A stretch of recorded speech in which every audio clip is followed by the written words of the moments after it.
കൂട്ടുകാരെ, ഒക്ടോബർ 2 ഗാന്ധി ജയന്തി.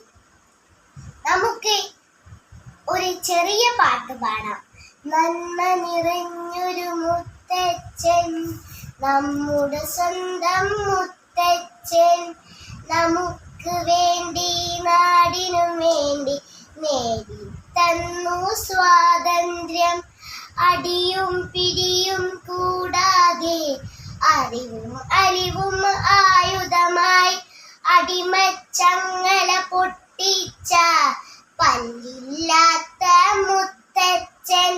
നല്ലത് മാത്രം കാണാനും നല്ലത് മാത്രം ചെയ്യാനും നന്മ നയിച്ചൊരു മുത്തച്ഛൻ, ബാബുജി എന്നൊരു മുത്തച്ഛൻ.